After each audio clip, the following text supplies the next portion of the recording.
What could the PlayStation 5 launch with? And what do we want to see it launch with?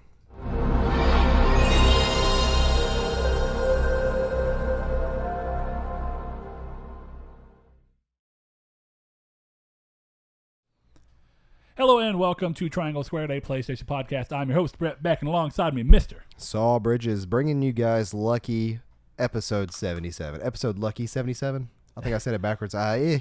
We're both kind of sick. I should name this one Episode Lucky 77. Episode Lucky 77. Yeah, so forgive us for sniffling and potentially sneezing and coughing. We both have a little bit of... potentially running away during the podcast to throw up. Hope not. That's on him. That's not on me. Yeah, so as long as he doesn't get I haven't thrown up yet. I'm going to be a champ, so I don't know what's going on. Just had some nausea. But anyway, so we are PlayStation Podcast. You can only find us on YouTube in video format on Monday at 10 a.m. PST and 12 p.m. CST. If you go to us there and you like what we're doing, consider subscribing to us, hitting the little bell, let you know when our videos come every Monday at the minimum, and of course more when we do things like the Spider-Man impressions, which will be going up this coming week, and of course our monthly reader mail episodes and other projects that we end up doing. I think we finally got our Battle Royale that me and Saul did for the Vita that we streamed up and edited to make it more pleasurable for viewing experience on YouTube, because we had a couple of technical difficulties here and there. There's still some robotic parts, but they're not that bad. Yeah, they are what they are. We are still getting better at streaming. But if you want to find the podcast on podcast services, you can find us on iTunes, Google Play Music, all those places. Still working on Spotify. I don't think it's on there yet. If you listen to us on iTunes, consider giving us a review. It lets people find us a little bit easier, gets our numbers up there. And, of course, it lets us know what you do and don't like about the shows, so we can take that in and see what we want to do with that information. That looks weird. Oh, yeah, it does. Anyway, if you find us on there, you can also follow us or whatever on different podcast services. But without further ado... Oh, actually, I didn't mention our Twitter. If you want to talk to us a little bit more, of course, you can do it in the comments below on YouTube. But if you're listening to us on podcast and want to get in touch with us, you can always email us at trianglesquaredpodcast@gmail.com. Or you can go to our Facebook group, which is minted. Thanks to Josh and Blake for getting that for us going. So you can find us over there. Join over there if you like a little more easier to control conversation. Or if you want to find us on Twitter and see all of our crazy responses and stuff and our cool custom cases, which I'm probably going to also start posting to Facebook to be a little more synonymous across things. You can find us at Triangle SQRD on Twitter. Of course, you can find us on Patreon to support us. $1, $3, $5 tiers. The $3 and $5 tiers get you an entry to win one of our custom cases, which we continuously add on to. And otherwise, this helps you support what we're doing. But Saul, what have you been playing this week? Because I'm curious of the answer, because I think by this time last week, did you already beat Spider-Man, or were you just very close? It's a good question. I don't recall, but I know you were very close, at least by the weekends. You know, 'cause we didn't record till Sunday last weekend.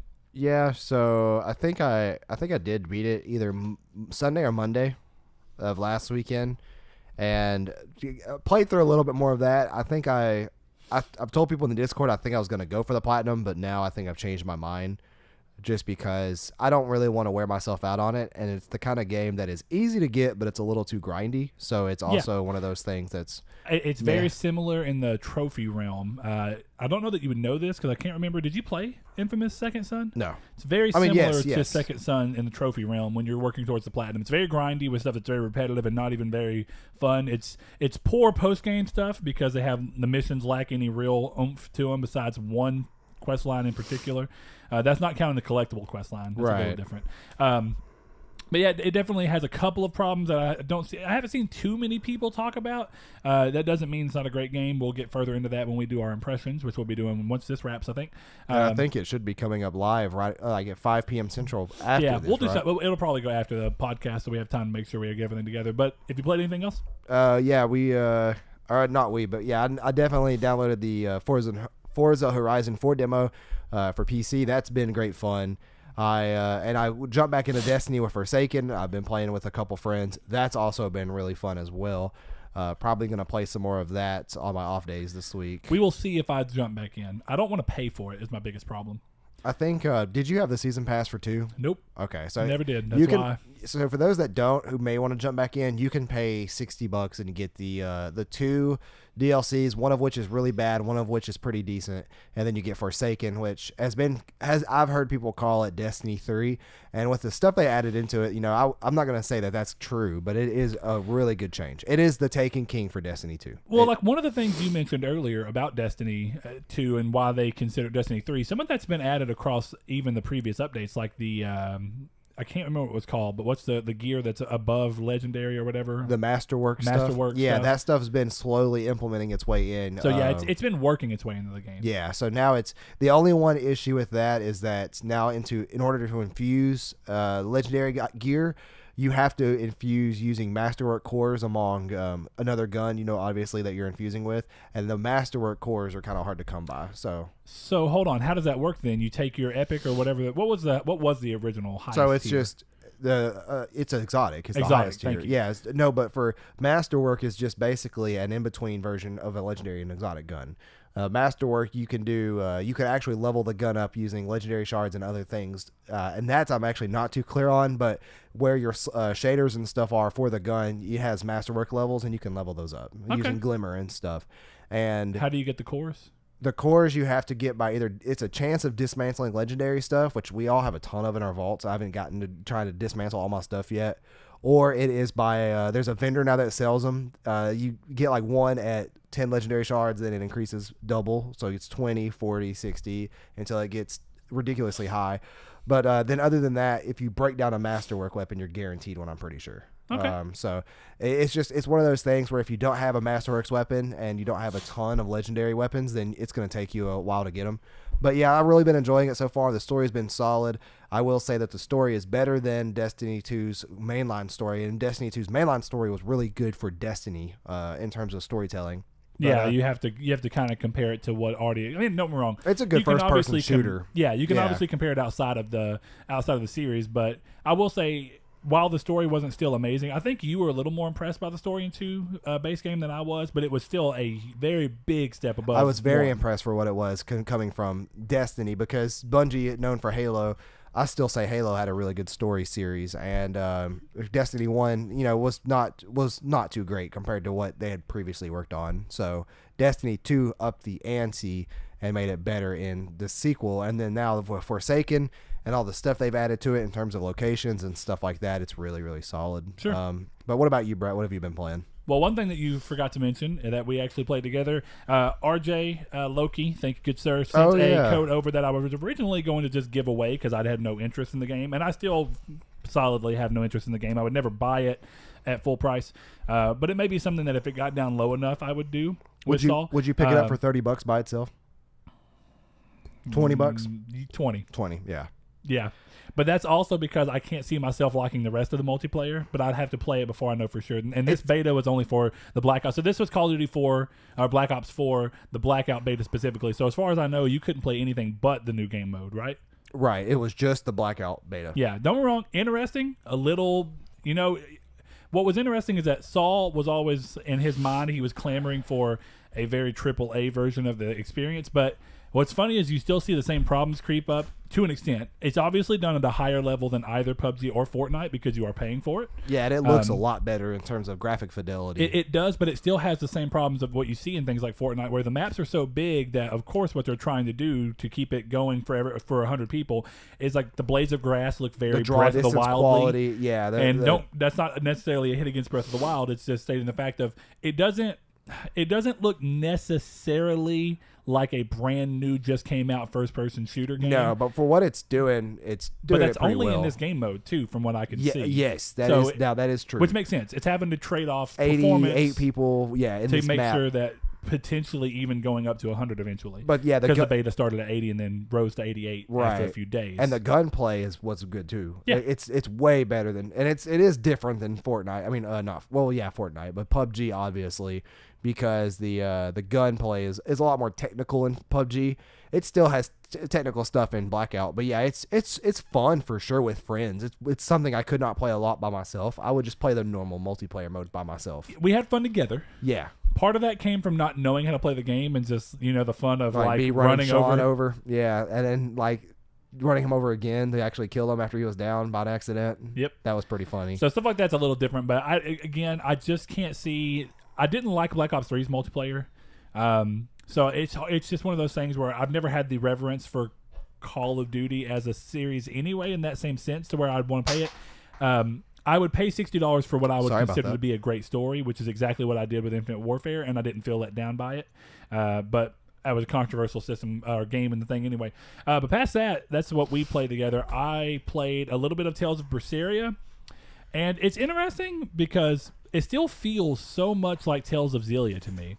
And what I mean by that is that Tales of Xillia was already old by the time that we got it, and even though I love the game, it didn't feel as dated as it could have for PS3 generation. But now that we're in next gen, the fact that it still feels very similar to what Tales of Xillia was doing graphically and scope-wise, it's a little jarring to play it because I'm not far enough in to care about the characters yet, but they're not gripping me necessarily super quickly yet either. Some JRPGs take a good while to warm up too. They do, and I mean, and it may have been a time and place thing with Xillia where it just caught me just right back during the PS3, because I literally started that game and couldn't play anything else. It's all I wanted to play.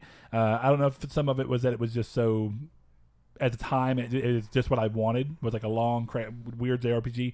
But there's things that you need to do that I feel like, when you're going across the enemies on the map, and I feel like this is something I remember from Zestiria, I didn't think that the map changed. I thought that it was just right where you were. Now, I thought that like the area that you were in just got a barrier around it, but nothing loaded or changed. It was just like a faux barrier came up, and the area in the world that you were in was your surrounding area where you fought, which felt very different in terms of what Berseria is doing, which is every time, I guess it is the area you're in, but so far I've not been to a big enough area for it to change like that. But it loads. It has like not like a load screen, but it has like a battle screen that comes up and it puts you in a little thing. It just doesn't feel necessarily next gen. And I get that the Tales of games are very budget titles that just have a loyal following, and I like a lot of them. But it feels weird playing that. And like the biggest thing is like, okay, Tales of Vesperia is about to come out on PlayStation, as we'll cover in the news, on PS4. But the problem with that is that looking at Tales of Vesperia, it doesn't look any different, or look like it even plays really any different. So I guess my problem is I just wish, and I'm gonna keep playing it before I give it very, very serious judgment. But it's funny because I was saying the one thing I'll give Final Fantasy is that they were constantly trying to do something to try and change what they're doing with each entry, where I feel like the Tales of series is just really relying on the fact that you're getting a new story, but relatively the same gameplay. Right. And eventually you get a little tired of that, and I got a good way through Zestiria before quitting because it just wasn't very great, but it wasn't awful either. Xillia 2 was just designed in such a way where it was fun like Xillia, but it had like a really weird design mechanic or a game design aspect where story reasons set it up to where you owed a debt and you couldn't move on without paying certain parts of the debt. So you had to like grind in an area to get enough money to pay this debt off so you can continue. And it just set up a weird. It was pacing issues. Every time that someone would get interesting, you'd be like, "Oh, well, you owe this much money, so you better get it to us," and it was annoying. That is really weird. So the Tales of series has just been back and forth on me lately, and I'm still going to play more of it and hope that it just grasps me and goes. But what it really made me realize is that I want it to get real next-gen treatment. That doesn't mean that it necessarily has to go crazy, but I mean, if it would get better animations and a little less stiff walking and certain things to pull you into the characters a little more instead of just flat things. Like some of it's the charm of the series over a long period, but you still want to see a series eventually kind of change, which that change seemed to have occurred at the PlayStation 3 era and not past. So, man. But lastly, I have started Hyper Light Drifter, thanks to you letting me borrow it. How are you enjoying it? Very good. Very pretty. I like the art style, and the world's very weird. I like how it's really confusing in a weird way. It just doesn't tell you what to do. And there's no actual language because you don't know what it is. It's all like all the story is told through like kind of like slideshows. Yeah, like flashback things. It's very weird. And the thing I'm having the hardest problem on is remembering to throw my gun into combat, because I guess it feels so much like a Zelda thing. Yeah, that I'm trying to go everything through. Like, we'll just swipe the blade. And there's a couple of times where you're gonna have to do that. There's a couple bosses that the gun actually really helps you out on. Yeah, well, the first boss, the first boss definitely helped out on it. That's where I'm at. I finished after fighting the first boss. Well, which first boss? The first boss before you get to the central area, or a first boss from the central area? Like, there's It was a toad thing that threw barrels at you. Okay, so I didn't get to play a lot. Okay, yeah. If I was you, I would advise going when you get to the main circle. Go west. Okay, have I already been to the main circle? From what you're sounding, I don't think so. I woke up in a city. I went down. Okay, yeah, I forgot how the game started. Yeah, you're right. Okay, so I think you went east, but I can't remember. I did. Okay, so yeah, you went east. Okay, go west next. Okay. Watch how fun it is. I will do that. Good luck. I had fun with what I did. So, are you sending me into the hell? No, it's just every area is so fun. I like to hear everybody's experiences on what area I'll keep you up with it. It's very fun so far. Thank you for letting me borrow it. Appreciate it. No problem. Try not to borrow it for like 8 months like you did with God of War 3. Do I still have God of War 3? No, I got it back from you whenever I borrowed this. Okay, that's what I thought. I was like, I'm not going to keep going there. Well, now everybody can play it. It's free on PS Plus. Oh, that's true. Play God of War 3 if you played God of War 2018. Give yourself some insight into why Kratos is so angry the way he is. I'd say you have to play the whole series to really get that, but 3 does a decent job of it. You don't see the evolution of him into a monster. But Anyway, enough God of War stuff. Saul, do you want to go ahead and hop into the drop? Sure thing. So for those that don't know, the drop is this week's PlayStation's weekly releases, and I will be announcing if they are physical. Other than that, just make sure you know that they are all digital. First up on the list, we have 8-Bit Armies for PS4. That's available physically and digitally. We have Anodyne for PS4. We have Blind for PSVR. We have the Capcom Beat 'em Up Bundle for PS4. I know a lot of hype is being generated from that. Is it a collection? Pretty much, yeah. It's a big old bundle of beat 'em up games, and I can't think of his name. It's a YouTuber who's really excited for those. I can't think of who it was now. We have The Door for PSVR. We have Downward Spiral Horus Station for PSVR. Really cool name there. We have Fishing Sim World for PS4. That's available digitally and physically. We have The Gardens Between for PS4. We have Hover Revolt of Gamers for PS4. We have Labyrinth of Reframe Coven of Dusk for PS4. That's another game that you can get physically as well as digitally. We have Legendary Fishing for PS4, physically and digital. My Brother Rabbit for PS4. Neon Wall for PSVR. RGX Showdown for PS4. Scribblenauts Mega Pack for PS4. You can pick that up physically if you want to as well. Speedball for PS4. Splody for PS4. Toon War for PS4. Transference for PSVR. Transference, but... Ference. I got you. I'll say either way. Trickster... Did they say it that way? That sounds weird. Go ahead. I think you can pronounce it either way. Trickster VR Dungeon Crawler for PSVR, of course. Unearthing Mars 2 for PSVR. And the final game up on the list this week, we have Warface for PS4. Show me your Warface, Saul. Grr. Pitiful. You would lose in a war. All right, let's go over to the news. Sure thing. Thank you, sir. Thank you. Let's see. First thing up, no surprise to anybody, Cliff Bleszinski's Lawbreaker servers are officially closed. That's Boss Key Productions, which are no longer a studio at all anymore.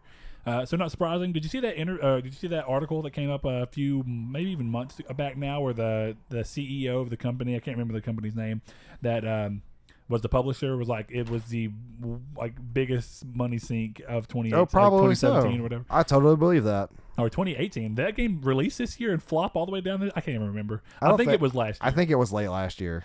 Can't remember. Next thing up, it's kind of interesting, and so I think you had a complaint about this specifically with Warframe, so it's interesting, but Warframe Update 1.62 is live on PS4, and developers consider a remaster for the game. It introduces the Revenant Warframe, a wealth of new equipment, new skins, the Frame Fighter minigame, which is crazy, where you duel friends in a side view inspired by classic fighting games. So what it says is your orbiter that you're in becomes like a 2D fighting thing, and you and your friend fight on it with your Warframe setup. This game is crazy, and it does whatever the fans really ask of it, which is one of those weird things where I don't know that any other game would have given you this. This definitely not something you would have seen from the likes of Destiny or other games in this style of MMO shooters or something getting close comparable to what an MMO shooter would be. Still can't create a new character, it looks like. I don't know. That's really interesting. But the last thing is that it also aims to bring the overall size of the game from 48 gigs to 25.5 gigs using better compression while not messing with any of the visuals. So that's kind of interesting. By the way, for those that are interested, Lawbreakers came out August 8th, 2017. Man. So yeah, it's been a full year and a month and a couple days. Hey, it got a little bit more than a year. They were trying to shut down, which I mean it's not an online game. They were trying to shut down Gravity Rush 2 servers less than a year. Barely. That's true, but it's not a game that thrives to survive online. That is a good point. Next up, PS4's Update 6.0 left beta and launched for all users alongside PSVR Update 4.10. The updates do nothing of note, sadly, with a description calling for improvement in that always sweet, super succulent, ever elusive system stability. Oops. By now, that must be the damn most stable system you've ever seen. So it's weird. It's a disappointment because it's a departure from the usual milestone. So when you get to the 5.0, 3.0, 4.0, they've always done something big. And this is the first time that we've not seen that. Now, Saul mentioned that there were some tweets that were around saying that basically there is something going on, but they can't tell us yet. And I don't know if that's a rumor. I don't know if that's true. It may be. It sounds like what the tweets are implying is that the update basically sets the foundation for something that's going to come that doesn't have to be required to. Do you get what I'm saying? Like it's not going to require another update. It's just going to be something that happens. Like the store is a perfect example, right? The store in 6.0 beta 3 came and it did the update, right? And then later for everybody, the store just updated. Well, some people also are speculating that it is something that is in there and it is it's like a secret thing, and that maybe at TGS or something similar soon they'll say it's available now, and it's because of this update. Maybe. And really, what TGS is the 25th or something like that, 26th. Something? Yeah, it's later this month. I know. I wonder if this is name change. Possibly. And then this set the groundwork that needed to be made for name change, and that's why that's a good possibility. Something I'm not really excited for, but I know a lot of people are. Sure. And what's funny, and the reason I say that is, if I recall correctly, Sean Layden said that it was something that they were trying to get handled before the end of the year. Yeah, and that was what PSX last year. I think. I can't remember when he said it, but I definitely know that they talked about it, and I want to say, if I'm not mistaken on the thing, he said that they thought they'd be able to have it nailed down before the end of the next year. Who knows?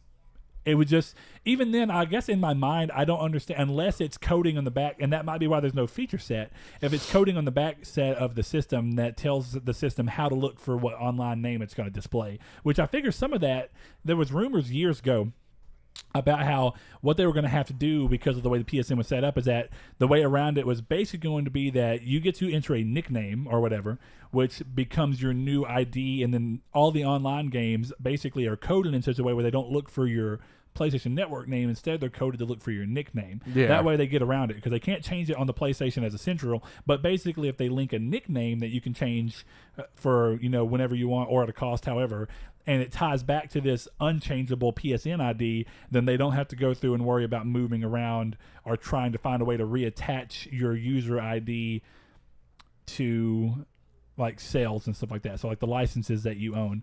And what gets interesting about that is I would imagine that it's probably very similar to what Xbox did, but they just set it up from the get-go being that the name that's displayed is a nickname while there's an ID. There's probably a numerical ID. I don't know, but it's probably a numerical ID. Yeah, probably. And that's all they tie it to. And then the name is just a name, but that goes to show you how different it is in the setups. So I guess what I was saying is that I don't necessarily know that it would require a system update to do name change. I figured that would just be something that would happen on the PSN backend, but maybe not. Maybe there's something that it has to tell the system to change. I don't know.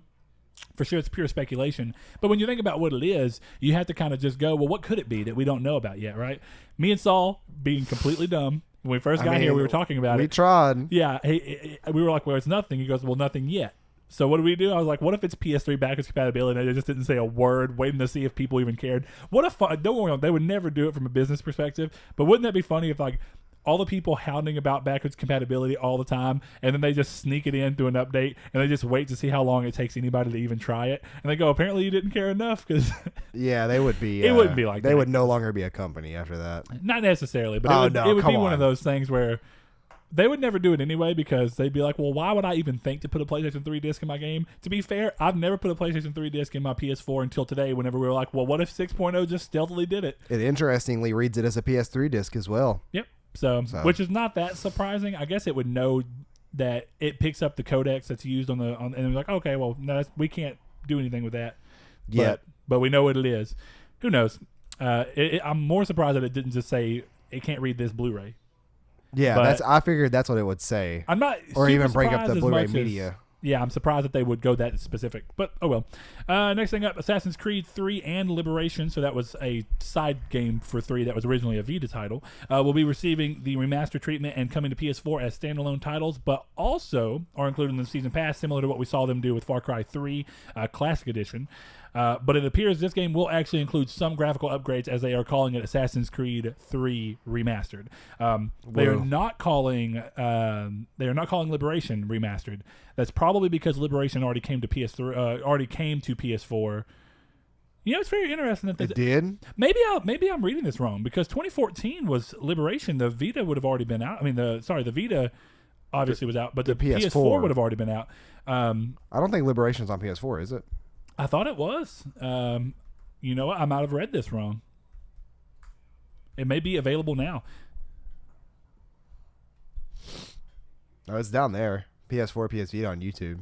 I just don't know how, But that may be new, so that's why I'm curious. Oh, okay. No, it came out to PS3 on Liberation HD. It was a PS3 release. So it's just because okay, that makes sense. The game originally came out in 2012 for Vita. Makes sense. And it re-released in January of 2014 for PS3, which makes sense. And 360. But that makes sense because that was months after, that was 2-3 months after the PlayStation 4 had even released. Yeah. So that makes sense. So the PS4 will be getting it, but what I basically meant is it's already been given the HD treatment, so they're probably not going to worry about it anymore. Right. But who knows? It's understandable. They didn't go that far into depth with it, but we will see. Next up, and this one's pretty interesting. Oh, actually, I'll finish that one off. It's the games will be available March 2019 with no early access noted for Season Pass holders, which is different from what they did with Far Cry 3, where they got it about a month earlier. They haven't confirmed or denied, but the fact that they didn't say it up front leads me to believe that it'll probably be available for everyone at the same time. Next up, crazily enough, Yugi Moto from the hit series Yu-Gi-Oh! Joins the lineup for Bandai Namco's Jump Force. Not surprising, as Yu-Gi-Oh! Started as a Shonen Jump series. I know Richard is excited for that. Oh, absolutely. The only thing that's really interesting about it is, like I was telling Saul, you think about what they would do from a fighting mechanics for him, and you have to imagine that they're going to try and play in all the card stuff. But I haven't seen enough about the game to know how wild they would be willing to get with it, but it'd be really cool for them to somehow work the cards into the thing. Don't know how it's going to work. I wonder if he's going to have his dual disc. I didn't even pay attention. I should have looked at the thing. Could you like side fight swipe with it? Yeah, that'd be cool. That'd be crazy. But I also think it'd be cool for him to be able to lay a card on the dual disc and then Summon Skull comes out and hits the enemy. I'm sure that's gonna be a thing. That'd be dope. It better be from just a fighting thing, because you try and think about characters that aren't really fighters and be like, well, what are you gonna do to them? How are you gonna make them fighters? It's almost like the same with Light and Ryuk, which makes sense because Light's not gonna be playable. He's just gonna be he's gonna be kind of in the background. Yeah, I think they said he's gonna be the antagonist, which is interesting. We'll see. I'm gonna be getting that for sure. Yep. Let's see. Death Stranding will not feature at TGS. So last week we talked about how it was going to have a stage show, but they will not show anything new. It's just going to be a booth, and they were talking about the actors and stuff that are going to be there. So they're announcing the Japanese actors for different things, and of course they're going to have merchandise for the game at the booth. But there will, according to reports, there will not be anything new shown, which is more in line with what I expected. It's a ruse by Kojima. Probably. Everybody seems to think everything he does is a ruse. It is. So. It's the Ruse Cruise, and you got a ticket. You got to get a ticket for it. So I hope you saw this, but Metroidvania Time Spinner will be launching on PS4 and Vita this month on September 25th. Thank you to Richard, right? Oh, really? I don't know. He's the one that. Oh, that's right. You tweeted it. Yeah, I tweeted it. It's amazing. It looks beautiful. It's gonna be $19.99 on September 25th. So if you want to support the Vita and people supporting the Vita like I do, and it looks extremely fun. Don't just buy a game because it's coming out on Vita. But if you like to support people for that, buy it on either. The game looks really fun. It's a pixel art style, much to Kiki's chagrin, as he's apparently so tired of all these. Pixel style games, but they're really cool. They're love really pixel pretty games. Yeah, they don't age in the same way as 3D stuff does. They don't. Poor 3D models is far worse looking than pixel art. Now you could say pixel art's being overdone and maybe you're seeing it too much, but I'd rather still see it and they have a interesting look to it. Oh no, dude! Like Pokemon Emerald or Fire Red looks better than Diamond and Pearl if you play them now. Well, Diamond and Pearl was still sprite-based. Yeah, but they're terrible. The anti-aliasing and stuff on those are terrible. I mean, I won't say anti-aliasing. It's not really anti-aliasing, I would imagine, on a game that's sprite-based. It just means that they tried going up more. I don't know, though. I actually thought that Black and White, as much as I didn't care for the games, were interesting. That they tried incorporating 3D movement into sprite-based things. It was now, really now interesting. that and the battle system was really cool. But yeah, like there's just things in the game, like the way the, or maybe I'm thinking of Heart Gold Soul Silver. It's one of them that like there's just jaggies everywhere. Like when you would move, the rest of the screen would move with it because the jaggies were moving with it. I don't know. That's interesting. But yeah. Anyway, next up, looks like Kingdoms of Amalur Remaster isn't up to THQ Nordic, as EA still owned the publishing rights to the original. So when they bought the rights to the series, they did not buy the rights to the publishing, which I guess makes sense because EA would just kind of hold those. They would have to be in talks with EA instead of the studio. This is one of those situations where EA published a game but did not retain the rights to the series. So instead, they just retained the rights to the one game. So Which is sad because that game looked cool. Exactly. It's a really cool game, and it has great gameplay, but what we may see come from this instead is we could either see a reboot or a sequel that are still unbothered by the fact that we can't get the one from EA, or we could see EA go, okay, well, if you're gonna provide all of the studio and everything doing it, we'll publish it. We don't really have to do anything besides make money off of it in the back end. Who knows? That's going to be a dependent thing on what specifically EA decide to do. I don't have a lot of faith in EA to do anything here, but it's not a big deal either way. Is your charger cord the same as mine, Saul? I don't think so. Because you can bum mine for a little bit. No, mine's smaller than that. Wait, I might be wrong. Here, why don't you go ahead and... No, it is the same. All right, there you go. That way your laptop doesn't die. Let's see. Next up, Insomniac have announced they are working on a new Game Plus mode for Spider-Man, showcasing a continued trend in Sony exclusives, which is it's kind of interesting because you saw a lot of post-game and different mode support added for Horizon. You saw it added for God of War. Now you're seeing it for Spider-Man. It seems like when the games fit it, they're going to try and either have it at launch or add it post so that they can get the game out. I would imagine that we probably see a new Game Plus added to Days Gone whenever it comes out. Seems likely, and it seems like...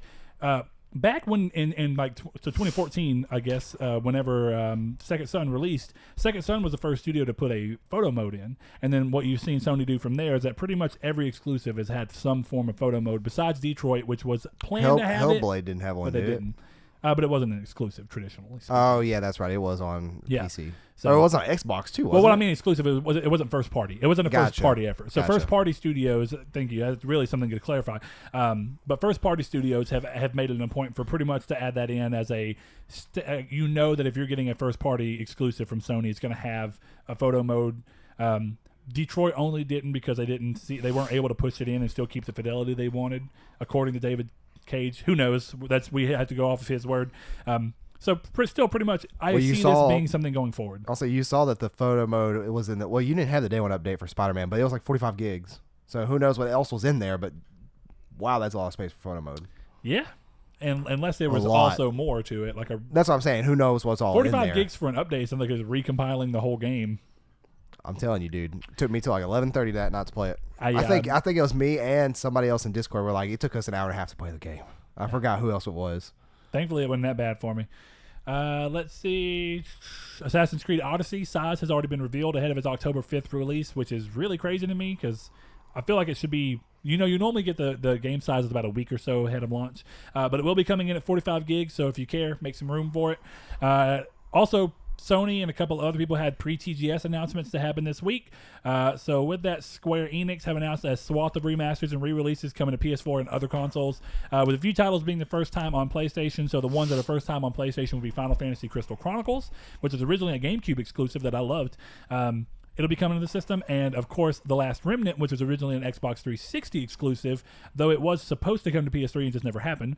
It's coming to PS4 as well. $20. It's going to be on Unreal Engine 4, which could be great or bad because some other games changing engines from Unreal 3 to 4 have had noticeable changes. Yeah, it's a fantastic game too. Both of those are fantastic games. Yeah, I never played Last Remnant, but I know a lot of people who liked it. So, just the main character art. It didn't do very well because of it being a PC 360 game in a time when 360 was really not a big, they were not big in Japan for sure, and JRPGs were kind of on an up and down here because JRPGs really fell throughout the 360 generation. Definitely after the first few games that Square Enix put on the Xbox 360 that flopped because they were trying to support it. Blue Dragon was another one of those. Yeah, Blue Dragon was a bad series. And I don't actually know if that was Square Enix. Was it? Was Blue Dragon Square? What is does Akira Toriyama have his own thing? I mean, he has his own studio, but I think that's still a it comes down to I don't know. It says that it was developed by Mistwalker and Artoon and published by Microsoft Game Studios. Okay. Haha. Which is weird because there's a Blue Dragon on DS. Yep. So that makes sense. It was probably the series is there, and it just like Viva Pinata was on DS as well. It's weird that you see that in so many different spots. But there's that. That Blue Shadow game was not good. The Final Fantasy 12 DS game was pretty good, though. Speaking of Final Fantasy and DS games. Yeah, and then they also did it wasn't called 12-2, was it? Or was it? No. It was Final Fantasy 12. I know it had another, whatever. What do they call it? Surname or whatever? Yeah. Anyway, next up, Sega announced Project Judge, working title for the West, just so you know. So it's actually called like Judge Eyes or something for the Japanese release. Revenant Wings, thank you. I'm not sure. Anyway, it's a working title for the West, and they announced that during PlayStation's pre-TGS show, as well as the makers. It's coming from the makers of the Yakuza series and will be exclusive to PS4. It releases in December in Japan with a 2019 release planned for the West. So Hakuto is excited about that. He's already changed his Discord photo to be the main protagonist from Project Judge, or at least as far as I can tell. Tales of Vesperia, as we were speaking about, receives a collector's editions announcement alongside its January 2019 release date. Deracine, or I'm assuming that's how you say it, the PSVR title from Software that some people are saying is a Bloodborne tie-in somehow. Who knows? It's a bunch of conspiracy theories. It received a November 6th release date across the board for everybody. Fun fact, Bloodborne came out on November 6th. Did it really? No. I was like, I thought it was a March game. I'm pretty sure it came out like March 4th. Yeah, I think you're right. Somewhere in March. I know that much. Anyway, Left Alive, the mech game that is part of the Front Mission series, received its Japanese release date of February 28th, while no Western release date has been given yet. That's not that crazy, but... March 24th. Close. March 24th. You're trying to create your own little thread over here. Little did you know... Deracine was Silent Hills all along. The game is still alive somewhere. Still alive somewhere? Why would it be From Software and PlayStation? Because it was really, From Software was created from the beginning by Hideo Kojima himself, part of the Ruse Crews. And turns out Miyazaki's just Miyazaki is Hideo Kojima in a mask. And that's why everybody loves Bloodborne. It's like, you didn't realize it was so crazy because I am Kojima. Man, we need to make can we make like a Reddit thread or some like 4chan back something, reset era thread where we try and tie a bunch of threads together. It'd be even better if you made it where it's all fake information, but you just see if people are even going to try and look it up. I can't remember. There's like a funny thing, like where it's a moniker, where it's like Hideo Kojima really is, and it's still Hideo Kojima, but is it like an anagram of it? No, kind of, sort of. It's like Jadeho. Is that what you just typed in? I was just typing stuff in to see if it would pop up, but I was trying to see because it's a comparison picture. And it's like an older comparison picture. I'll put it in the link in the description for the video if I can find it. But it's like, it's two pictures of him, and I was like, what? Kojima is. All right. I don't get the internet sometimes. But yeah, I'll have to find it and put it in there because it's pretty funny. Okay. It's like maker of Silent Hills, maker of Metal Gear Solid. One is Hideo and one's Kideo or something. It was pretty funny because Hideo Kojima does look certainly different than 5 years ago. He does like now. I don't know. He still looks the same to me, but maybe I'm just not as woke as all these other people that are looking for all these weird tie-throughs. Maybe he was replaced like Avril Lavigne was, Possibly. With her double. So and Miley Cyrus too, right? I did not know that theory existed.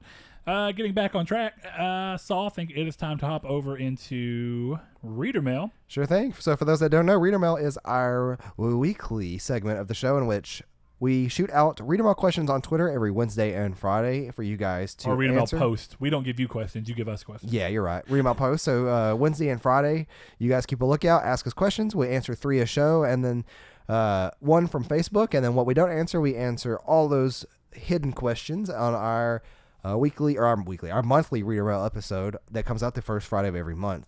Starting off this week, similar to the last 4 weeks, I think, Richard Rivero says, after watching your questionable skills for the games I picked for you at the tournament, my question is, what competitive games are you guys good at? I am still good at first-person shooters.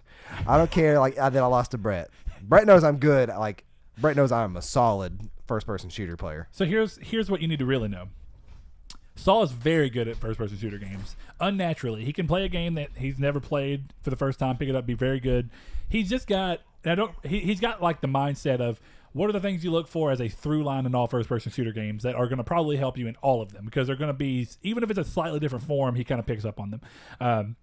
Now, of course, that's different when you go into first-person shooter games that are not set up in the same damage scale. So, like something like Destiny, where it's a first-person shooter, but it's not set up with traditional first-person shooting, where a headshot's not always going to be a one-shot kill, right? Stuff like that. And some first-person shooters stray away from that anyway. But basically, Saul looks for a through line. I have gotten better at first-person shooters. I was obviously fine. I could go through the whole campaign. I could play online and do fine. I did it really good with certain ones. Like I was really good at Resistance 2. I was really good at Killzone 3. Those are my two. Resistance 2 was I was my best. But I was very good at Killzone 3. I would often do matches where I would score at the very top. Now, watching Saul and playing games with Saul taught me a lot of things. So every bit of, and don't get me wrong, we were still kind of clumsy and fumbling around with what we did with Call of Duty Advanced Warfare, as we haven't played in years.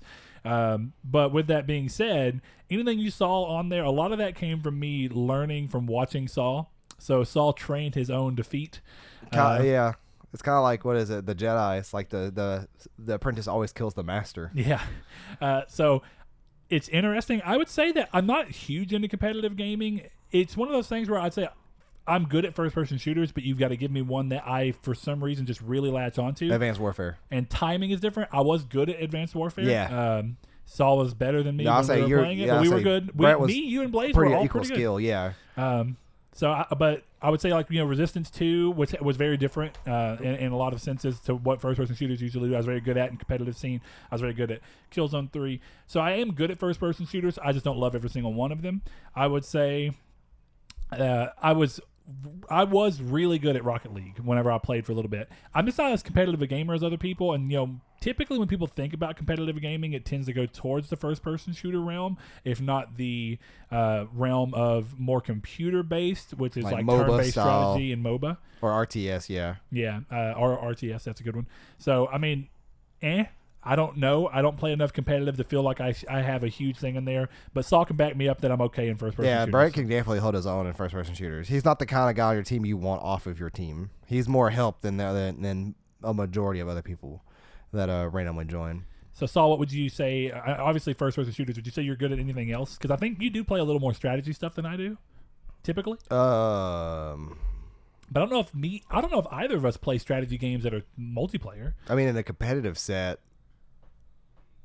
Because you played League of Legends for a while, didn't you? Yeah, but never like competitively. More for fun. I mean, realistically, if it's not like a first person or third person shooter, second person shooter. I guess, yeah. Once again, I am on Dayquil, but I think I guess it'd have to be. Were you good at Hearthstone? I mean, I didn't play enough of it to really be considered anything at the game. Well, you're good at he's talking about video games, obviously, but you are good, and as we all are, whenever we get really into it, we are known to get really good at card games. But those are obviously tabletop card games, like Pokemon, Yu-Gi-Oh, and stuff like that. We get pretty obsessive about those, so I figured you might have gotten obsessive with that. So no, I didn't get obsessive with that really. I would have to say that I guess other than shooter games, my next big game style would be racing, I guess. Like Forza online with people. And the thing is, I don't really consider that competitive because I don't ever do online play on those. I just play them for my own fun. Well, I used to a lot on Forza 2 on 360, but that's been almost a decade, if not a decade. I think it's been actually a decade since Forza 2's come out. I remember Probably. I was a junior in high school playing that game, so it's been quite a long time. But so yeah, I'm just gonna have to stick with first person shooters because. Yeah, it came out in 2007, actually. So I'm going to loop a question into this, which will technically give us 4, but I think it's of the same breadth. So I think I'm going to go ahead and work it in. The third question I picked was the topic, so this technically could be the... Okay, cool. That'll work. So this one's from Josh, and this is kind of in the same vein. So Mr. Drago, he says, question, which genres are you really good at between you guys, meaning is Saul better at Dark Souls-like games than Brett, or Brett's better at driving games than Saul? I think I would have said up until our battle that I was probably better at racing games than Saul, just because I tend to play.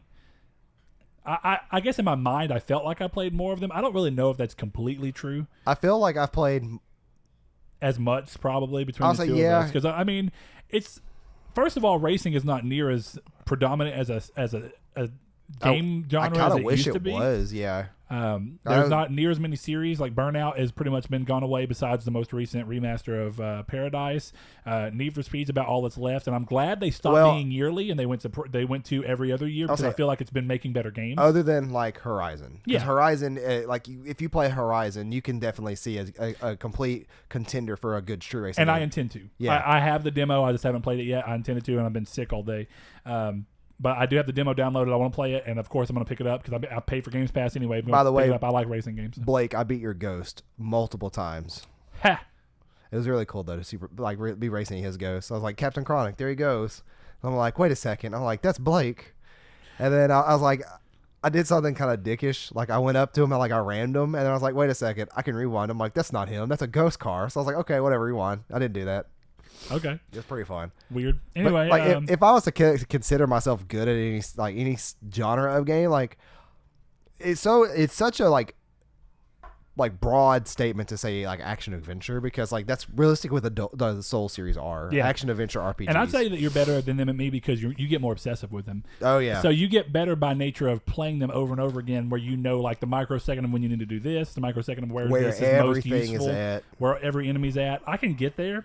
But I never played the games that much. So I played Dark Souls 3 once, and I was fine. Loved the game. Didn't need to play it more. I would play it again after a time. If I had a time where I just didn't have anything else and I wanted to, I'd be okay with playing it again. But you are one of those people that played Bloodborne probably 10 times through. You played Dark Souls 3 probably more than 10 times through. Anyway, so it's one of those things. I think that me and Saul are probably really... They're probably even in just about every sense of every genre. I don't think there's one that, I guess if you were to say one, I would probably be better at shooting and Brett would probably be better at racing, because I'm pretty sure that if we were to race online in Gran Turismo with the normal style settings, I'm pretty sure Brett would have me there. Since there was brake assist and stuff in the tournament, I think that that gave me a little bit of an edge, and of course a distraction on Brett's end. But yeah, sorry, it was my mom, so I want to make sure I wasn't about Grandpa. Oh, okay. Continue, though. Sorry. No, but yeah, I would just say pretty much, pretty even across the board for everything. But speaking of Josh, we have another Josh. We have Josh Hoop. Nope. He has a question saying, with the recent announcement of Kingdom Hearts in VR, what are some games that you would like to see get the VR treatment in the future? Honestly, that's a very weird game. It's not something I know if I agree with yet. Something I want to see. So for this question though, he says, what games would we like to see if we get the VR treatment? Honestly, so do you think he means, because this is interesting wording, do you think he means a series or a game that's already in existence that we wouldn't mind getting a VR update or remade to support VR? I think he means what game would we like to see, or a game series that we'd like to see get a VR treatment in some fashion. So whether Kingdom Hearts is getting the Kingdom Hearts VR experience, but it's not really a full Kingdom Hearts game. It's just very odd looking. If you haven't seen it, look at the trailer they gave for it. It almost looks like it's going to be a video gallery at first. It's just in a 3D space. It's weird, yeah. And then suddenly it shows really weighty, clumsy looking keyblade swinging. It's like a museum mixed with what Beat Saber kind of it looks like an amateur version of Beat Saber to me. The way the swinging is. It's just, it looks choppy. It looks now maybe it's just, but it's coming soon. It's in December. I actually meant to put that on here. So Kingdom Hearts VR, yeah. I forgot that in the news, but yeah, we're getting Kingdom Hearts VR, but it's super weird looking. Honestly, Beat Saber is my go-to kind of VR game. It's a rhythm game, and it's a sword fight style game. So that's kind of taken care of, because that's a game I didn't know I wanted for VR. You have racing, so that's a thing too. If honestly I was to say what would I like to see get a VR treatment, would be a good Star Wars game. Sure. A good and one. that seems, because you know what, Star Wars seems to be the testing point for all forms of any kind of immersive or any kind of thing that aims to their claims always, we're going to be more immersive. So Star Wars was one of the first things that they used for Kinect. Yeah. And they made that little Star Wars game that was not very good. No. It was a bad test. Do you remember, was the Wii version of, because I didn't play it and I would have never had, but somebody may know, did the Wii version of The Force Unleashed use motion controls? I don't think so. I didn't play it. I don't know either. I would think with something like that I would remember. But typically, typically people try and use it and they go, "Oh, Star Wars," because of course playing with a lightsaber with motion control seems to be the perfect example. And what's funny is that we got Star Wars with Kinect, which is really a worse example. I think that PS Move Star Wars probably would have been better because you actually have a physical thing that it's tracking and you're moving instead of trying to do it with your hands. Right. I think it would have felt more natural with the move. But I think Star Wars is a good as an obvious answer. But I would really want, because here's the thing about VR is you really want it to go above and beyond. I don't even know that I just want to put like a 10-minute thing where I'm just swipe. It would be fun. But I don't know that I just want 10 minutes of swiping it random, like Droid Blast or whatever. Yeah, or whatever it be, or if it's stormtroopers that are storming you or something like that. See, I think it would be kind of cool to. And I think one game did this. Is like the bot training mission for Luke Skywalker to New Hope. The little hover bot that would shoot there and fire lasers at him. He'd block it. Yeah. And he had the blindfold on. That would be kind of cool. But I'm pretty sure some game has done that already, and it's one of those things that I didn't really care to see again. But I will say that if you could make a game on par with Skyrim, but a Star Wars game, and it be, a smaller scale Star Wars game would be pretty cool. I mean, to be honest, I think that going back and again, it depends on what you want from the game. I think it would almost need to be like Skyrim, like you're saying, in terms of the gameplay style. I think I would prefer a first person thing, which tends to do really well. Yeah.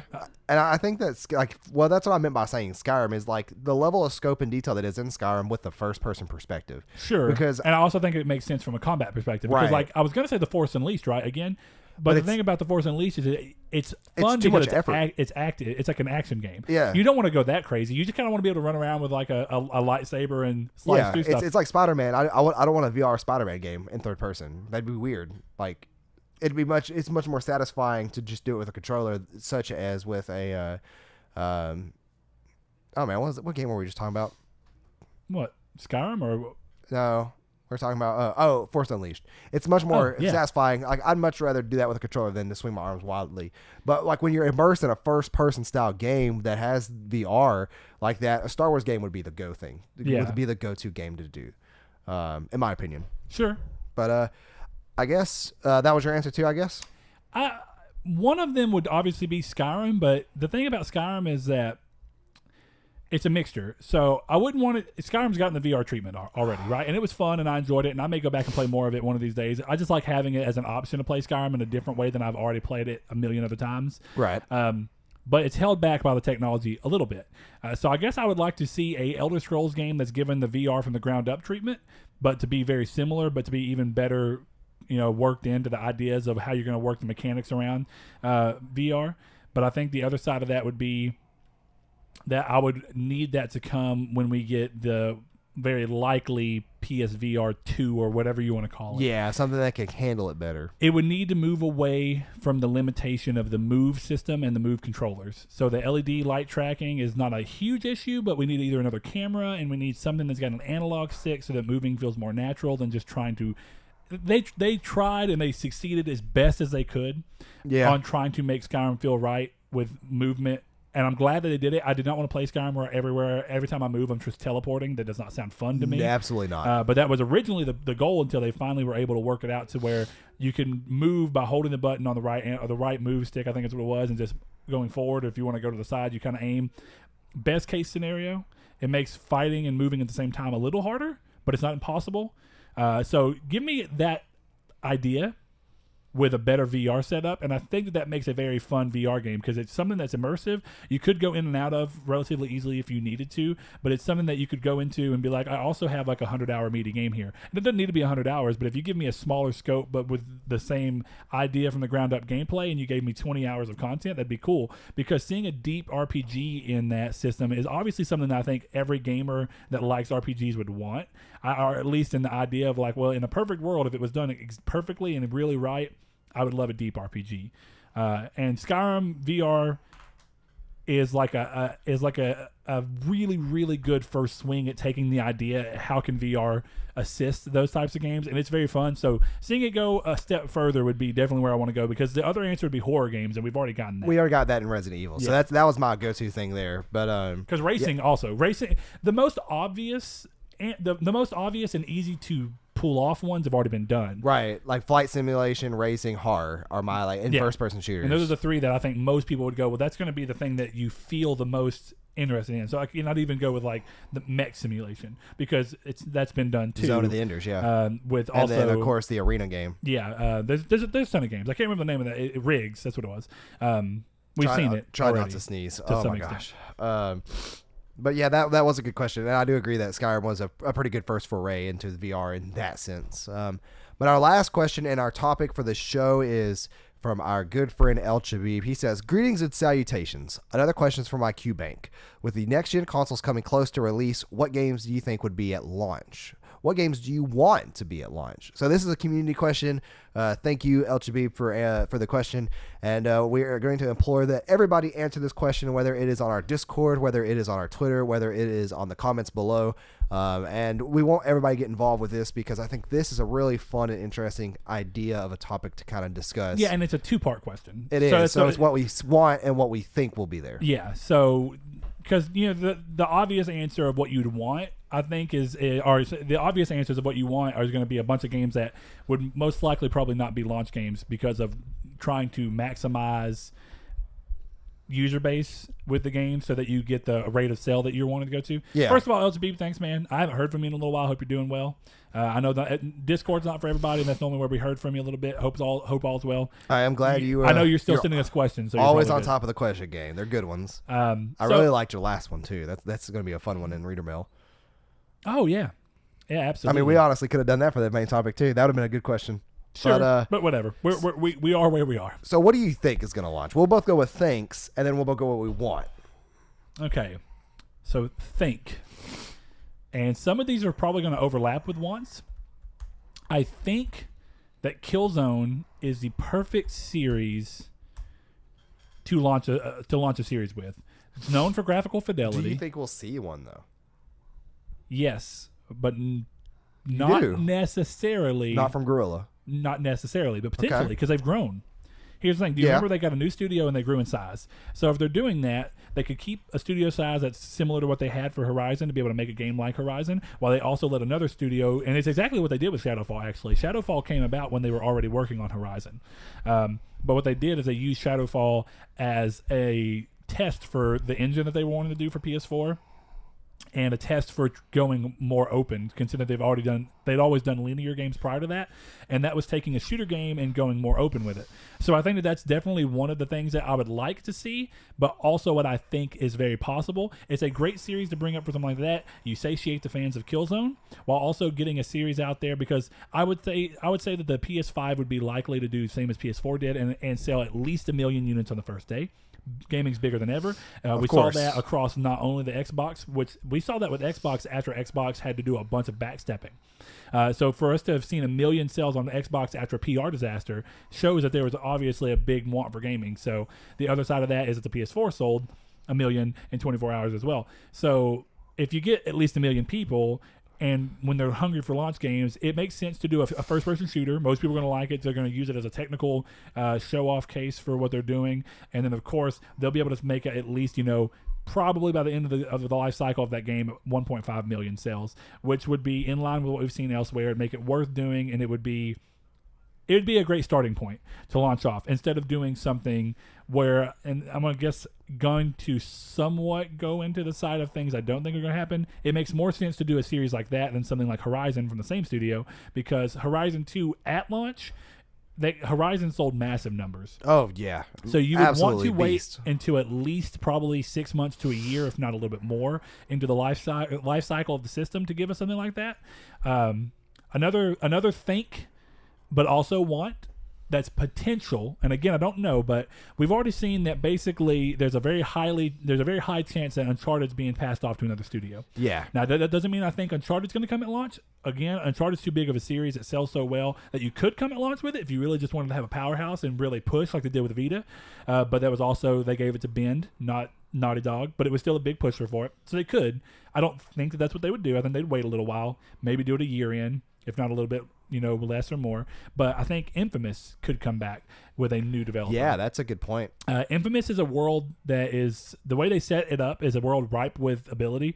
You can go to any city you want. You can either go real like they did with Second Son, or you could do fictionalized like they did with the first two games, where they based it off of New York and they based it off of... that's the way to go. New Marais was based off of New Orleans. I didn't mind Seattle. Saddle is actually kind of cool.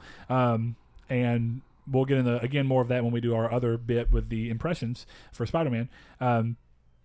But I think it's ripe because even though they did 4 power sets with Second Son as a way to try and push the series that much further, which they had already experimented with it in Infamous 2, where you had your electric powers, obviously, and then you had the ability to add either ice or fire based off the decisions you made. Right. And they kind of went into that. So they already were like, well, we're going to experiment with what happens when you give a conduit more than one ability.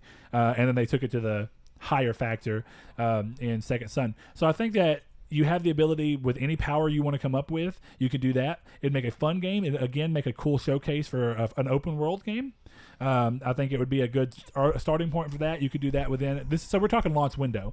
Yeah, again. like 6 months after launch. So yeah, I'm gonna cut us off at 4 months. Okay, I was gonna say 3 because that seems to be pretty like the first quarter of the system. Well, given it launches, let's say March 2019. Well, I'll say yeah, well, it doesn't matter. This is this is just a not hyperbole.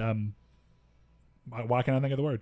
Anyway, it's just it's out there. We're just guessing. It's not it's meant hypothetical. For hypothetical. Thank you. I was like, what are we doing? Hey, look, I'm sick. My brain ain't working.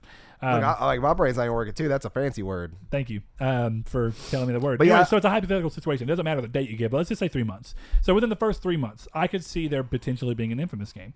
We would have gotten that with Second Son, but it ended up being a little bit further out due to just a slight delay. Yeah. But it was okay. It was intended to be a launch window. So again, I think that would be, you could intend to do an Infamous game.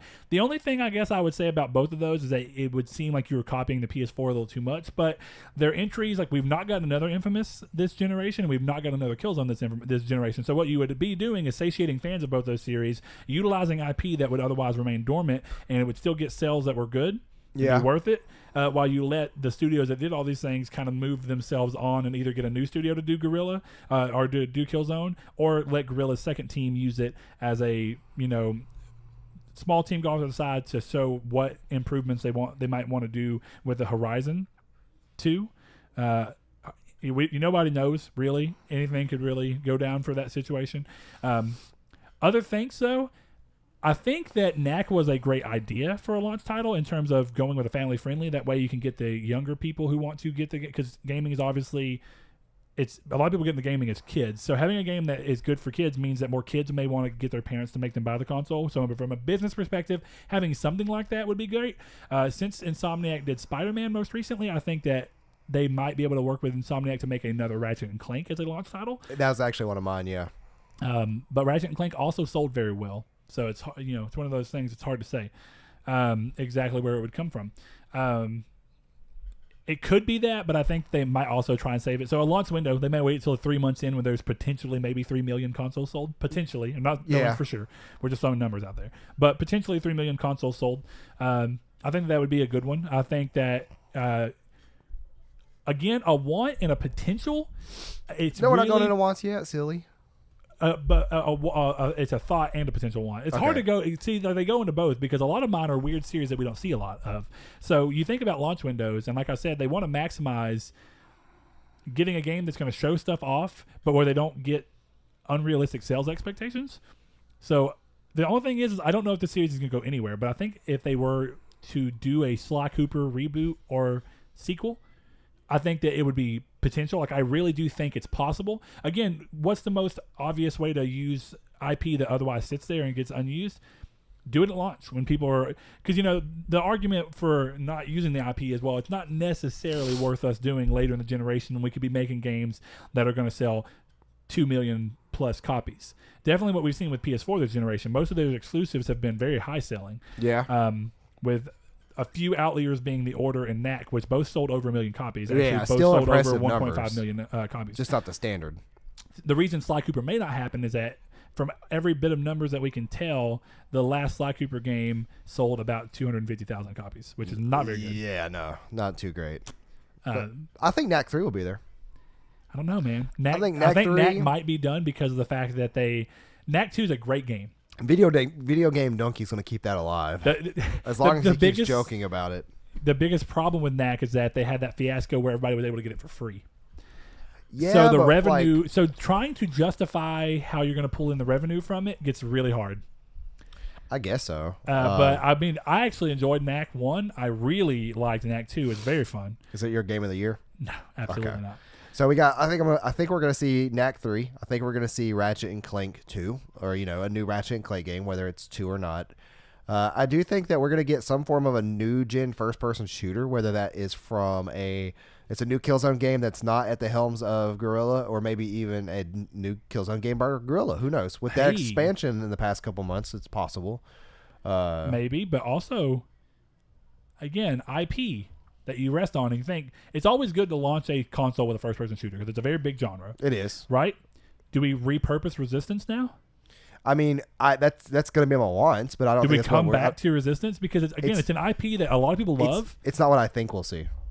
Yeah, that's I think Killzone's more likely than Resistance. Killzone is way more likely. In terms to kind of go compare it to yours with the open world thing, I do think that a new Grand Theft Auto game. I don't know, we're kind of trying to stay exclusives, but I do think that is going to be when a new Grand Theft Auto game comes out. Will be launch window of the new consoles. That it just only makes sense. Year after Red Dead. Oh yeah, dude, they've had a separate team on Red Dead for a while now. Oh no, sure. Like I'm only saying, I don't get me wrong. I don't know which Rockstar branch made 5 and which Rockstar branch made Red Dead Redemption 2. Yeah, I'm not gonna be honest. I have no idea. Yeah, so but I do think that it's coming soon. Like the gap between 4 and 5 is gonna be approaching similar with 5 and 6 in terms of Grand Theft Auto. So I do think that like we're due for another one, but with the success of online, it's kind of hard to tell like where teams like what teams have been where, how long they've been there, what they have planned for the future. But I could see you being right. Obviously, the argument against it is that you wouldn't want to release a game that's going to be as high profile as Grand Theft Auto early in the generation, but it would get the same treatment that The Witcher got, where it doesn't matter when it released because it's such a high profile game, it's such a mammoth that it's going to sell throughout the generation, like we still see Grand Theft Auto 5 sell, and it wasn't even a PS4 game to begin with. No, it was a last gen game. And another title that I do think that we will see is Crash Team Racing. Everybody's been wanting it. Everybody's been clamoring about it. I do think that is a potential launch title. Maybe again, it'd be kind of cool though. It'd be like a cool like nostalgia trip in a way. It'd be really cool. I would love for a console to launch and not the Switch because it launched with it launched with a Wii U kart racer. I would love to see a console launch with a kart racer. Yeah, and I mean that that's a ball in this day and age. It's really weird. Yeah, cool. But I think the amount of people that want Crash Team Racing, it wouldn't necessarily be an exclusive. CTR. Either. So, no, that is true. Yeah, I do forget about. It may have a year exclusivity window. Money in the pocket. Yeah. So, but yeah, I think that's pretty much my thought. What I think is going to be there. I think I've covered pretty much all my bases. Going off of any new IP. That's the weird thing. I have one, but that's in my wants. Okay. So I guess you want to go ahead and go to wants now? I'll let you lead off wants real quick. So I guess what we'll say off of with what we thought is that thoughts are all within the realm of things that we know exist. It's that we like think will get new history iterations. Repeating itself. We're not necessarily talking about new IP because I do think there will be some new IP. The only thing that's weird is that it's too hard to predict. The PS4 was a weird anomaly. So I want to cover that real quick. The PS4 was a time when they thought console gaming was going to die. No, nobody thought that. Hold on. Nobody legitimately thought that. That's all been single players and console things. That's all been. I'm with you, but my thing is that big old engine there was a big hurrah around whether or not the PS4 and the Xbox One were going to do well, and if they were going to be the last thing. So either way, I do think, and you definitely saw it, and there's a lot of stories. So if you listen to Jason Schreier's Blood, Sweat, and Pixels, he talks about the fact that EA was unsure of whether the PS4 was going to do well, so they wanted Dragon Age Inquisition to come out on both consoles so that they had their butts covered if the PS4 flopped. They didn't put a game out on something that was going to die. Right. And so in this day and age, that's an anomaly. You can't think of that. Exactly. That's what I'm saying. It's an anomaly. So what I'm saying is that the PS4's launch, it was weird that it only launched with 2 first-party titles. Yeah, I was going to say AAA first party. That was it? I wouldn't even say AAA for them. Well, they both were. Knack was AAA and was Killzone it, though? was AAA. Yes. You consider Knack AAA? Yes. I don't. I consider at launch, AA. yes, absolutely. I personally do. If you look at what it is and the budget it got, absolutely, and the money it made. I don't know the budget. I don't know the budget of Knack for it to be fair. So anyway, when you think about that, it was very weird because when you look if you compare it to what the Vita did, the Vita launched with like 7 or 8 Drake's Uncharted first-party exclusives. Or no, what was it called? It had a Unit 13. It had Unit 13 was pretty fun too. Had a Wipeout game. It had Gravity Rush. It had Gravity Rush, which was launch window, I think. It was supposed to be launched and it didn't. It had Uncharted. It had Golden Abyss. I was like, Golden I Abyss. couldn't think of what the sub name was. Yeah, or surname. so they had that. They basically, it was a very bolstered first party release, right? Which is crazy because of how unsupported it became 9 months in. Well, they really launch. put all their eggs in that basket to try and launch it, and they just didn't support it enough. So, but basically, my point is, when you compare the way that the PS3 launched and the PS Vita launched, the PS3 and the PS4 launched more similarly. The PS Vita launched very big, so we know that Sony can do it very big if they really want to. The thing that gets weird is that I think that there should be more new IP than just one, but it gets hard to really think about what's going to happen because a lot of studios are still going to be working on PS4 at that point. If we say 2019 is the release date, right? Ghost of Tsushima will have either not released yet or wrapped, and they just recently released, so they're not going to have. So Sucker Punch is not going to have a game. Last of Us 2 would have just wrapped, so Naughty Dog won't have a game. Horizon 2 is obviously being worked on, but they would wait. So Guerrilla have the potential to have a game with a second studio. Potential, again. So where do you go from there? You start thinking about the studios. Sony culled a lot of studios down. They've closed a lot of studios. We don't have Evolution anymore. Drive Club would have been one. If Polyphony have their stuff under control, we could see a new Gran Turismo. Again, I think that's something that would happen later. So I don't know. I'm going to let you lead with wants because my brain's a little crazy now thinking about all this. Sure. So I want a new Resistance game. I don't think we'll get one, but I do want one. I do think, like in my mind, there's been a something brewing. And I think that Resistance is a very common and acceptable thing to think that it's been in the works for a while now. What developer would you? Now I know that we don't know every developer, but if you had to think of a developer that Sony have, we already know for a fact that Insomniac's not going to do it. Right? They don't want to anymore. So who takes the mantle? Because last time we got whatever that N-word was. I can't.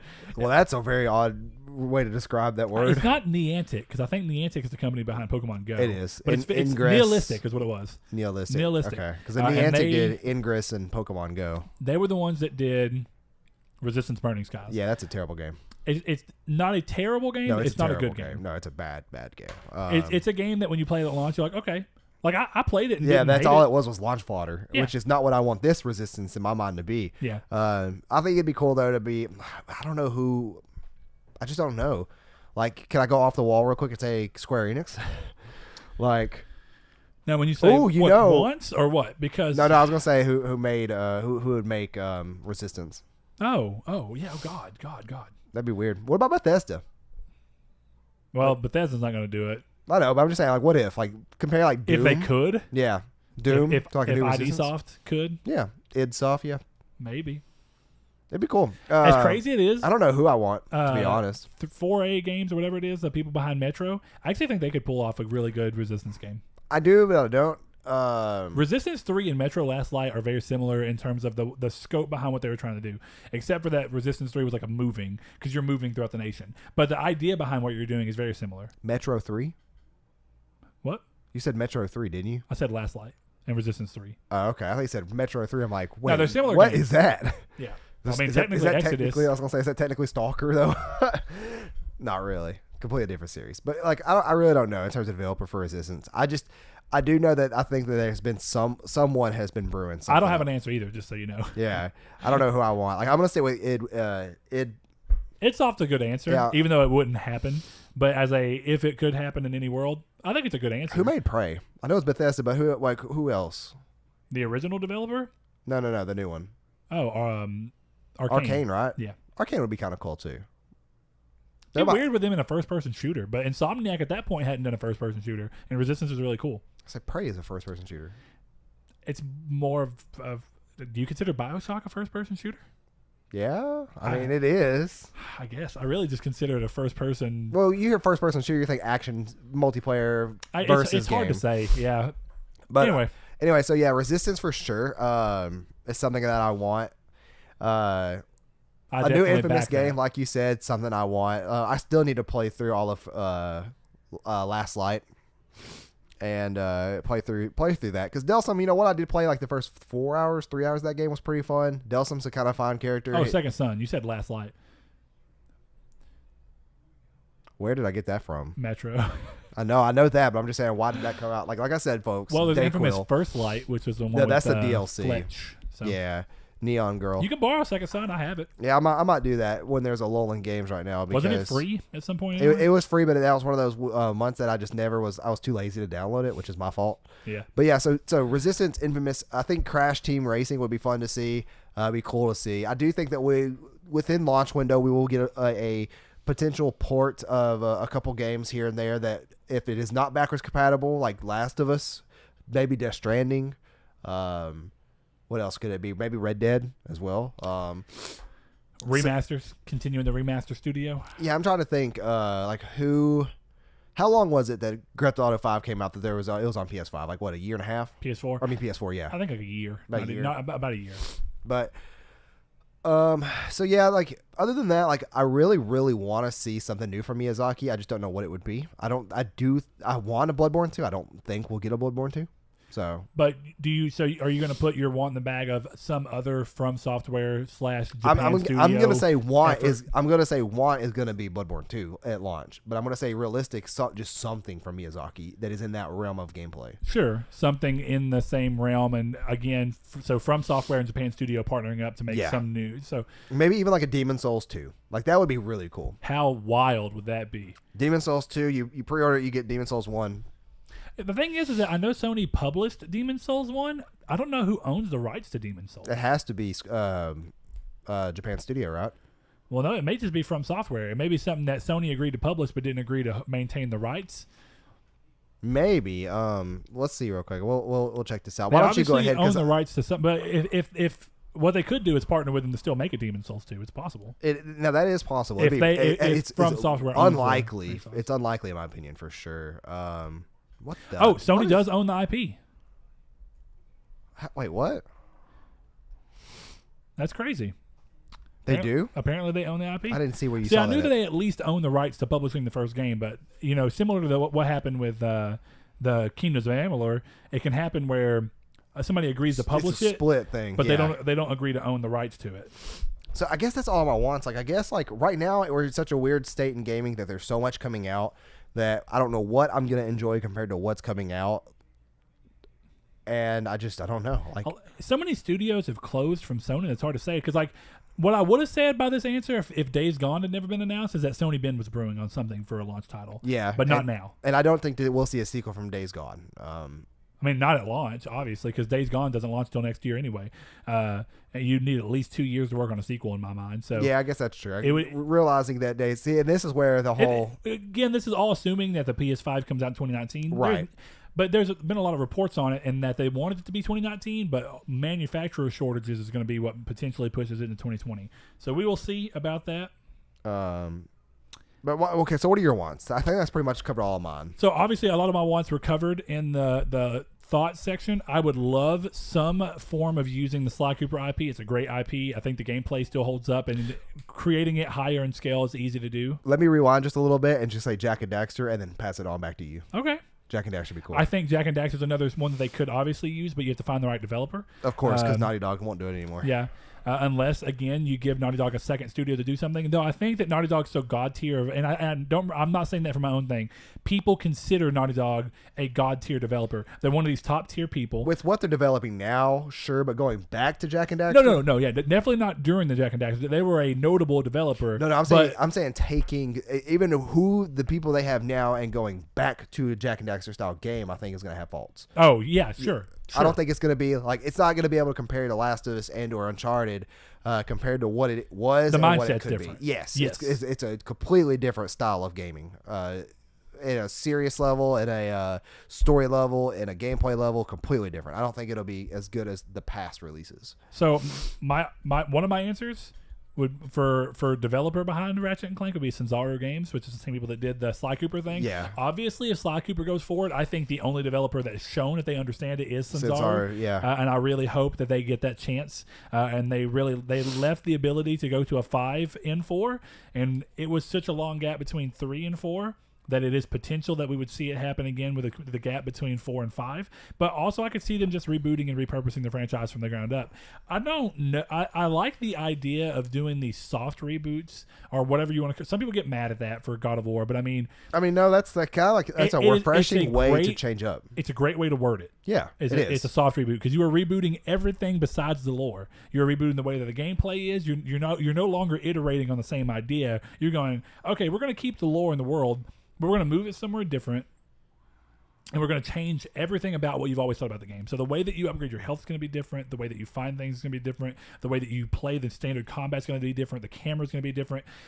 Doing that is interesting, and it makes you feel it's really fun like to have Batman. played every guy. It makes you feel like Spider-Man. Anyway, it's one of those things where I think that's a great idea with moving forward with IP because you really think about it, Nintendo doesn't normally reboot franchises. They just continue to make unsequential games. Yeah, like what they really do is they'll make a successful one, they'll reboot it while they're working on the new one. They'll put the reboot out, and then they'll put the new one out. But and it's a cycle. Sure, to an extent. But you think about Zelda. Zelda's not getting rebooted. Zelda's just getting random entries where they can just change what they want to because they're not consecutive anyway. On the other hand, yeah, Mario that is constantly getting rebooted. But it's not. Would you consider that a reboot as much as you consider it just a new entry where they're trying? No, I'm talking about all the porting that happens with Mario, like Mario Kart getting ported, the new Super Mario Brothers getting ported, Mario Maker being ported, all these other things that get ported. But then there's Mario Odyssey that comes out and outshines every one of those games, maybe even combined. Yeah, but it's still an iteration on the 3D gameplay, so it's not a reboot in the sense of like I would not consider Odyssey really a soft reboot of any kind. Yeah, that's what I'm saying. It's because it's comparable to Mario Galaxy and Super Mario 64. Yeah. Similar to how I wouldn't consider... I mean, I would definitely consider God of War a soft reboot because you're comparing what the series was to what it is to what it is now. And in games like God of War, traditionally the 5 games that came before God of War 2018 were all pretty the same game. They're iterations upon the same idea, right? And that's what I mean. Not to say it negative, like they're all the same. No, but they're all like they all have the same flow. They all have similar style gameplay. They all have similar style. Kratos was pretty much the same kind of character in all those games. Unlike, weirdly enough, Killzone that had an RTS style isotropic game called Liberation. Dude, Liberation, which was fun. good. Yeah, like honestly, is that a PSP Classic I can get on Vita? Because if it is, dude, I may buy it. Dude, it's good. Yeah. But see, like, and that's weird where Killzone could have a soft reboot where it's a third-person action adventure game where you are, you're exploring this world and maybe even going to what's Helghast's planet called? I know it's very similar to the name Helghast. Helgen. Yeah. Okay. Yeah. But yeah, like imagine that like as a soft reboot. That would be cool. Well, so 2 and 3 take place on Helgen. Right. I didn't know if you knew that because I don't know which of the games you played. I played 1 and 2 okay. entirely. I've not played 3, which was a PS3. You played 1? That's the first one I played. You can thank Michael Dowdy for that. On PS2? Wow. You can thank Michael Dowdy for that. Not as good of a game. It was a rough starting point. Back then, that was a good game for me. Oh, it was very beautiful on PS2. No, I'm just saying, like playing that game back then, I don't have anything to say about it now. Yeah. Maybe because I played it once. Yeah. Similar to 2. But man, Mercenaries was the best one in the series. Mercenaries is super good. But see, so you basically touched on something that I hadn't thought about, but now that it's in my head, I've thought about it in the past. It didn't come up now. I like the idea of exactly what you said. Killzone Liberation is taking a franchise that's known for one thing and just going, well, how can we make this franchise work in a completely different way? Yeah, and Gears of War is to kind of give a Microsoft example, is doing it now with that weird Gears of War pop game. Right. Oh, it's like a real-time strategy Funko Pop game. It's a borderline RTS Funko Pop game. Sure. But for me, like it just depends on the. You saw it with Halo Wars. Halo Wars, yeah, and it depends on the developer. It depends on the game series they're doing it to. It depends on how they're doing it. If it's an isotropic, like Metal Gear Acid, dude. So many people look past those games, and those games are fantastic because it's a card game. And what's funny about those is it's exactly the same thing. You talked about Halo Wars and the Gears of War thing. Well, and I think the Coalition is making the Gears of War one, so it's more in line with what we talked about with Killzone Liberation. But Liberation was Guerrilla; it was the same studio working on the. So I like the idea. They just took a change of pace. I like the idea of letting the studio who makes a game be able to do a small like side studio or whatever, or a small group of people that are making a different idea.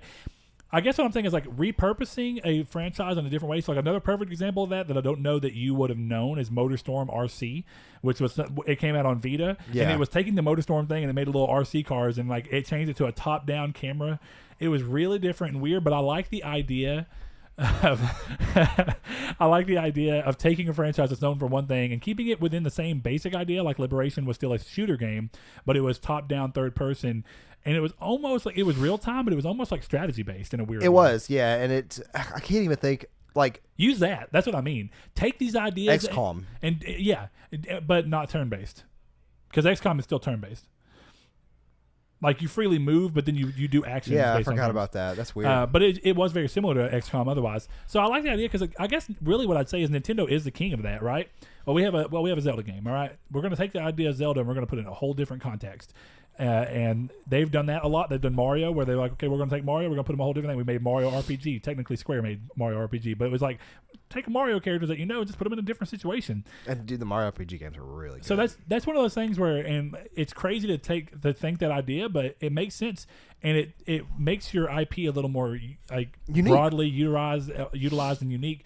But then again, I think Nintendo's IPs work a little bit better for that than Sony's, because it's really hard to take a game that's obviously been gritty and put, like, where do you go with Resistance? I do think that you can make a Days Gone style Resistance game.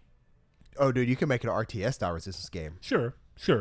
I mean, yeah, you could do that with any shooter game. I think you can make any. I think you can make RTS Killzone. You can make RTS. I mean, Sony doesn't have a wealth of first-person shooter games, but an RTS Doom.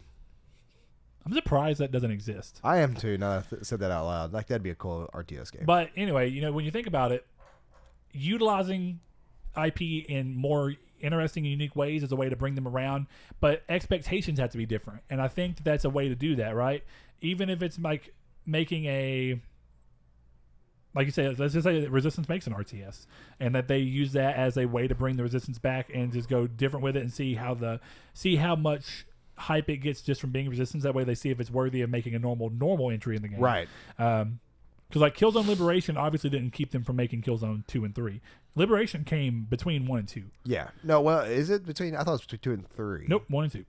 It came out on PS5. Wow, that's a long stretch between 1 and 2. Yes, very long. Like, what is that, 8 years at that point? 1 was 2005 and 2 was like 2010. So 5 years. I don't know why I kept thinking Killzone 1's way older than 2005. I think, actually. Are you sure Killzone 1 came out in 2005? Yeah. Okay. 2004 maybe. I was thinking 2003 or 4, like at the launch of PS2, not too long after. No, it came out really close to the end of the PS2. You said the end of 2004. PS2. Okay. November though, so very late. That's crazy, man.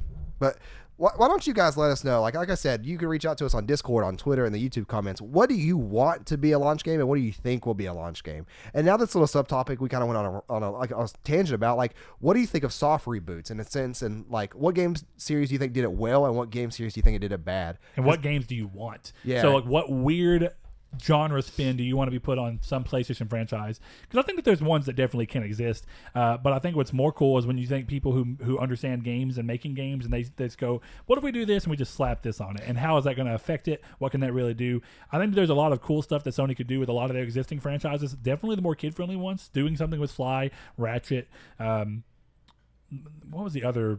A Knack first-person shooter. You shoot the relics. Oh no. Oh man! Oh dude, imagine like they're like shooting your, like, what do they call your body parts? So those are the relics. Relics. Okay, imagine shooting those until you run out, and then your little Knack, you have to go collect them all to reload to be back big. See, there's something. I can't even speak. Be big Knack, and then when you're big Knack, and then you're going over here and you're shooting your gun and stuff, you have to drop it because after you get to a certain height, you can't hold it anymore because it's too heavy. So you have to drop it. Then you have to go collect all your relics and go pick them back up. Sometimes your gun, you're big, you're Mr. Knack, and you have to throw it over, so then baby Knack has to crawl under. I've got a weird idea for Knack. Not that it really matters, because you could do this a million other ways, but it's a cool spin on the Knack, right? Sometimes it's using other things you've seen. So then, Nintendo's got that game that's coming out. I can't remember the exact name of it, but basically the idea is that you're playing multiplayer, and as you shoot somebody, the body part that you shoot becomes smaller on them and bigger on you. Oh yeah, I don't know what it is, but that does sound cool. Right? So Knack is a perfect example of that. You shoot your relics to somebody, right? And you steal the other relics. And as you kill people, you absorb their relics, but you get bigger, so it's easier for people to find you. I'm trying to think of just off the wall things at this point. And the more you shoot, the more you get smaller, and the smaller you get, the less health you have. It's like a weird balance. Yeah, I've gotten to that point like where I'm like on Dayquil, and I'm like tired of like Minecraft RTS. The one thing that I actually didn't talk about that I'm trying to figure out, and I did think about it, but I was trying to let you talk. SOCOM has got to be somewhere in No, this. I really think as much as I want SOCOM to come back, I don't think it's going to stand a chance, and I think people see that. So Dude, I think it won't come does. back. I still stand by the I fact want that I it to. think SOCOM is the perfect franchise that Sony has to give the battle royale treatment. I mean, But that's also this. Not only is it such an oversaturated market at this point, but it's also such a competitive, cutthroat market that if it doesn't do it automatically amazing, it's gonna 100% fail. You are right in that sense, but I also feel that way with Call of Duty and Battlefield doing it. But they're still falling back on other game modes. It's not just Blackout. That's true, and that's what Which SOCOM could do that too. Yeah, SOCOM could do that. That's what I want mean. them to do something like that because that would be cool. As a battle royale game, maybe not, but as like honestly, dude, like I just want that tactical, like third person to first person, depending on how you can play it.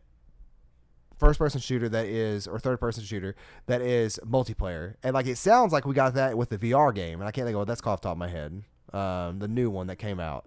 The Firewall Zero. Firewall Zero, yeah.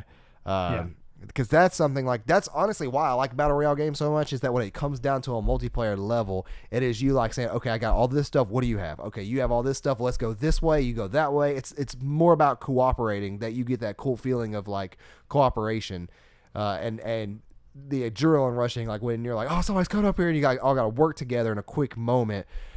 Which probably explains why I can't play Fortnite a lot by myself. Because you don't have that. Boring. Yeah, just restarting by yourself constantly gets boring. But yeah, why don't you guys let us know all this stuff in the description and keep an eye out for our Spider-Man impressions. We'll be doing that. It'll be coming out either. You just want to say 5 p.m. Central Time after the podcast? Sure, that's what we'll say. That's what we'll say. Hopefully it's there. All right, thank you guys. It's been Triangle Squared. Thank you guys.